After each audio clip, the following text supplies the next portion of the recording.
Good afternoon, ladies and gentlemen, and thank you for attending this press briefing. My name is Wayne Musabayana. I'm with the African Union Commission.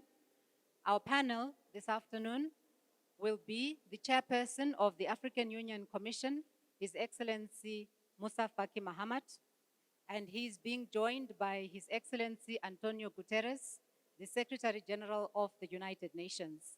This is going to be a very quick briefing, so we have to move with time. For the record, for those who are joining us online, this is the press briefing of the 8th African Union United Nations Annual Conference, and it is being held at the African Union Commission, the headquarters of the African Union. The way we will conduct this briefing, His Excellency Moussa Faki Mahamat will start with a statement, 3 to 5 minutes, and he will hand over to His Excellency, the Secretary General of the United Nations. After that, we will have 2 very quick questions from the media. Excellency, you have the floor. Merci, Monsieur le Secrétaire Général, chers amis de la presse. Nous venons de clôturer les travaux de la 8e session du dialogue de haut niveau entre les Nations Unies et l'Union africaine. Il y a bientôt 8 ans, je prenais à peine mes fonctions que nous avions débattu, discuté et signé un accord cadre avec les Nations Unies sur les questions de paix et sécurité. Un an après, nous avions signé un autre accord cadre sur les questions de développement, notamment la mise en œuvre de 2 agendas, l'agenda 2063 de l'Union africaine et l'agenda 2030 des Nations Unies. Nous avons enfin, cette année même, signé un 3e accord cadre sur les questions de gouvernance et les questions des droits de l'homme. Les relations entre les Nations Unies et l'Union africaine se sont renforcées. Je pouvais le dire aujourd'hui, et je dirais avec beaucoup de fierté. Monsieur António Guterres a été pour beaucoup dans ces renforcements du partenariat entre les Nations Unies et l'Union africaine. Ses convictions profondes, personnelles, certainement son expérience politique chez lui, mais également comme haut commissaire des Nations Unies pour les réfugiés, lui ont donné l'occasion de connaître l'Afrique de manière très proche, très intime. Et cette touche a trouvé une réponse également au niveau de l'Union africaine. Nous avons travaillé ensemble, qu'il s'agisse des questions de paix et de sécurité, et vous le savez, il n'en manque pas dans le continent africain. Qu'il s'agisse de développement, vous connaissez également la problématique aujourd'hui dans ce continent qui souffre du sous-développement, qui connaît des épidémies, qui connaît parfois de la famine, des inondations. Et il y a également les questions qui sont des défis pour ce continent, la gouvernance, les questions des droits de l'homme. Sur toutes ces questions, sans tabou, et travaillant vraiment de manière directe, de manière égale, nous avions travaillé pour améliorer la situation dans notre continent et contribuer ainsi à l'émergence d'un multilatéralisme de solidarité. Mon cher Antonio, moi je suis à 4 mois de la fin de ma mission à la tête de la Commission de l'Union africaine.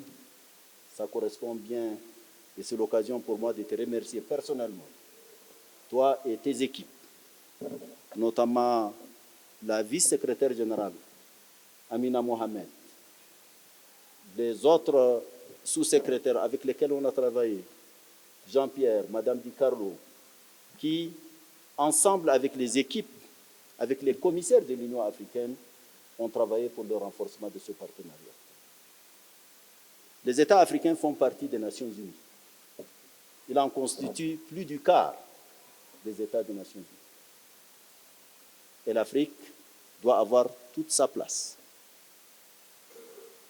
Toute sa place. Ce n'est que justice. C'est pour cela que depuis des années, nous nous battons pour la réforme du Conseil de sécurité des Nations Unies. Quelques lueurs d'espoir apparaissent.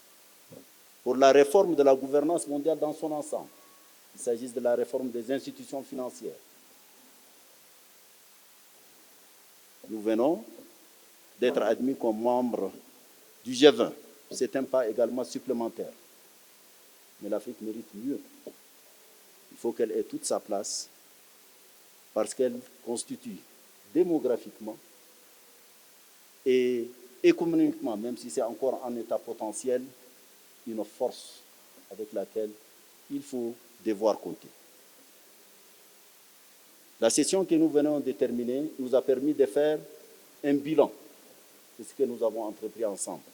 Et surtout, de dégager des perspectives, je pourrais dire à la commission qui va venir, en tout cas le socle de ce partenariat est mis en place. Vivement qu'il soit consolidé pour l'intérêt de l'Afrique, pour l'intérêt des Nations Unies, pour l'intérêt de l'humanité, pour un multilatéralisme, je me répète, de solidarité et de justice. Merci une fois de plus d'avoir fait le déplacement. Nous avons eu des discussions, comme à l'habitude, très franches, qui nous ont permis d'avancer. Merci pour ton soutien. Merci bien. Mesdames et messieurs les journalistes, vous allez permettre qu'avant de faire aussi quelques commentaires sur nos travaux d'aujourd'hui, je puisse lire un petit texte que j'ai écrit moi-même avec mon cœur. Je voudrais dire quelques mots à l'encontre de mon cher collègue et ami Moussa Faki. Cher Moussa, depuis le début de nos mandats respectifs en 2017, nous avons parcouru un long chemin ensemble. Votre vision d'une Afrique intégrée, prospère et pacifique a toujours été en harmonie avec nos objectifs pour un monde plus juste, durable et digne. Votre leadership éclairé, votre capacité à rassembler et votre engagement infatigable pour le multilatéralisme représentent une source d'inspiration pour nous tous. Et votre sens du dialogue et grande expertise des enjeux globaux ont permis de faire entendre la voix de l'Afrique sur la scène internationale avec force et clarté. Vous avez été toujours un fervent défenseur de la coopération entre l'Union africaine et les Nations unies. Grâce à nos efforts conjoints, nous avons renforcé nos liens institutionnels, aligné nos stratégies et multiplié nos actions communes sur le terrain. Que ce soit dans la prévention et la résolution des conflits, la lutte contre le changement climatique, la promotion du développement durable et dans des contextes toujours difficiles, votre contribution a été inestimable. Chers amis, je tiens à vous exprimer ma profonde gratitude pour votre dévouement et votre humanité. Votre héritage perdurera bien au-delà de votre mandat, car vous avez posé les fondations d'un partenariat Union africaine, Nations unies, plus fort et plus efficace. Vous incarnez l'esprit même de coopération et de solidarité internationale, et c'est avec une grande amitié que je vous adresse mes remerciements les plus chaleureux. I am particularly happy with our session today. We have, as Chairperson Faki expressed, we have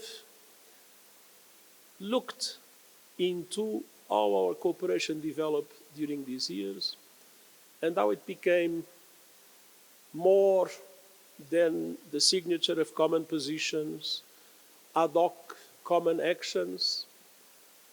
This cooperation became an institutionalized cooperation in which all key areas of our common intervention, peace and security, sustainable development, and human rights, we have common programs, common strategies, and we work together very effectively in the perspective that unites us. And the perspective that unites us is of an African continent that is able to provide to its citizens all the rights that they should enjoy, and in the context of a world able to overcome the terrible divisions that we are facing today. And I have to say that I came from the Summit of the Future with the conscience that there are now conditions for the international community to start providing justice to the African people.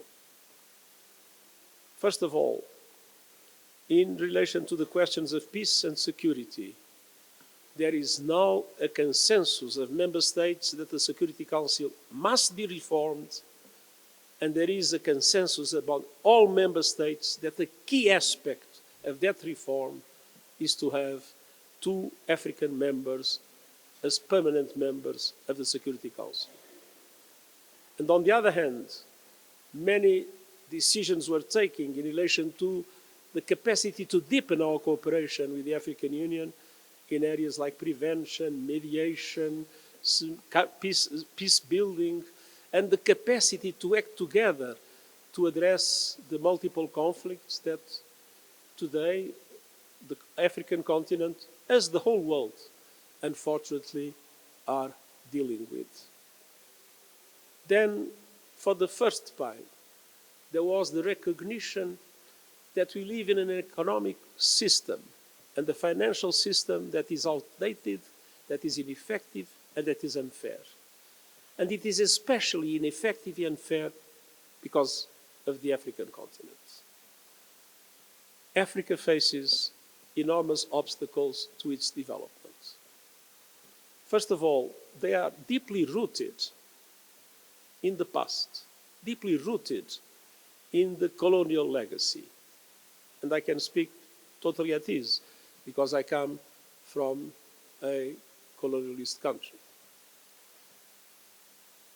African countries gained independence with their economies and, to a certain extent, their societies distorted by the interests of the colonial powers that organized their economies to the benefit of the colonialists. And then the African continent has had to face an enormous number of challenges. And just recently, the COVID-19, the dramatic impacts in prices and in interest rates that were enhanced by the war in Ukraine, and the extremely difficult present situation in which many countries are drowning in debt, and many countries do not have access to the resources, namely to concessional finance, in order to not only be able to reduce their debts, but to be able to provide to their citizens those essential actions that are necessary for their lives to be lived in full dignity. And we managed finally to have in the Summit of the Future the affirmation that the international financial architecture must be corrected, and must be corrected to give more voice and more power to developing countries in general, of course African countries in particular, and to mobilize much more resources, the SDG stimulus, to reduce the debt and to create the conditions for sustainable development and for climate action in mitigation and adaptation to the benefit of developing countries. And I hope that now it will be possible to implement those measures, because they are essential for justice in relation to the African continent. And then we just decided to create a common working group with the Economic Commission for Africa and the African Union Commission to do a serious research to allow, to contribute to the creation of an African strategy to bridge the digital divide and the artificial intelligence divide, and to overcome all the enormous structural difficulties and impediments that exist today, and be able to claim the resources that will be necessary for this to be possible, and for the digital world and the artificial intelligence not to be another factor of inequality, but to be a factor to allow to catch up, and for the African continent to move, as it has done in the past, more fast in development, to be able to provide the best conditions for their citizens. And we are totally committed to have a strong African presence in the political dialogue that will now be annual in the United Nations on artificial intelligence, and on the international scientific panel that will follow the developments, the state of the art of artificial intelligence. We want the African continent, that is a young continent, and in relation to sciences that are young scientists, to be able to be in the first line and not to be left behind because of the structural injustices that still today exist.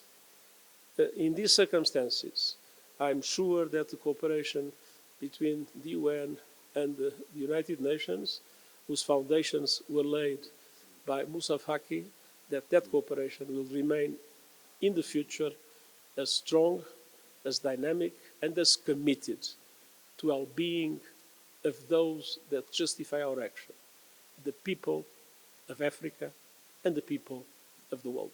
Thank you very much. Thank you very much, Excellencies. We will now hear an interpretation of the statement of the Chairperson of the African Union Commission. Due to time constraint, I will try to give the essential of the statement of the Chair. So there are three things that the Excellency mentioned. One is the work that has been done over the past 8 years between the Secretary General of the United Nations and the Chairperson of the African Union.